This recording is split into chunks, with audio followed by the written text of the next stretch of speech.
புத்தகம் 2 உலகப் பயணிகளின் புத்தகம். காண்டோ 8 பொய்யின் உலகம், தீமையின் தாய் மற்றும் இருளின் மகன்கள் பக்கம் 232. பொய்யானது அவளது சித்திரவதை செய்யப்பட்ட வடிவத்தை உண்மைக்கு திரும்பக் கொடுத்தது. வலியின் சட்டத்தின் அட்டவணைகள் ரத்து செய்யப்பட்டன. அவற்றின் இடத்தில் ஒளிரும் எழுத்துக்கள் வளர்ந்தன. திறமையான பெண்மேனின் காணாத விரல். அவனது வேகமான உள்ளுணர்வு கையெழுத்து எழுதியது. பூமியின் வடிவங்கள் அவரது தெய்வீக ஆவணங்கள் செய்யப்பட்டன. ஞானம் பொதிந்த மனதை வெளிப்படுத்த முடியவில்லை.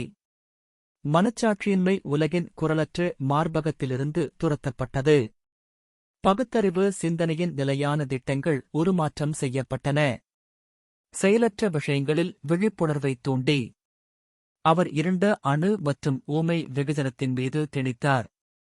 அழியாதவற்றின் வைர எழுத்துக்களை விழுந்த பொருட்களின் மங்கலான இதயத்தில் பொறிக்கப்பட்டுள்ளது. இலவச எல்லையற்ற மற்றும் பெயர் நித்தியத்தின் அடித்தளத்தின் ஒரு பீன்பாடல் மற்றும் விழித்திருக்கும்போது கண்டுபிடிக்கப்பட்டது. மகிழ்ச்சியான செல்கள். விவரிக்க முடியாத ஐடியோகிராஃப்களில் காலம் மற்றும் காலம் முழுவதும் காத்திருக்கும் அன்பின் பாடல் வரிகள்.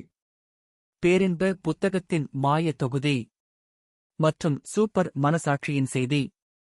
பிறகு உடல் சட்டத்தில் உயிர் துடித்தது. நரக கிரீம் இறந்தார், மேலும் கொல்ல முடியாது. நரகம் அதன் பெரிய திடீர் முகப்பில் பிளவுபட்டது. ஒரு மாயக் கட்டிடம் செயல்தவிர்க்கப்பட்டது போல். இரவு திறந்து கனவு வளைகுடா போல மறைந்தது. அவள் இல்லாத கடவுளின் இடத்தை நிரப்பிய வெற்று இடமாக இருப்பின் இடைவெளியில் ஒரு பரந்த அந்தரங்கமான மற்றும் ஆனந்தமான விடியலை கொட்டியது. காலத்தின் கிழிந்து இதயம் செய்து அனைத்தும் குணமாகிவிட்டன. மேலும் இயற்கையின் மார்பில் துக்கம் வாழ முடியாது. கடவுள் இருந்ததால் பிரிவு நிறுத்தப்பட்டது. ஆன்மா அதன் கதிர், பொருள் மற்றும் ஆவி கலந்து ஒன்றாக இருந்தது. உணர்வு உடல். 2ஆம் புத்தகத்தின் முடிவு. காண்டோ 8.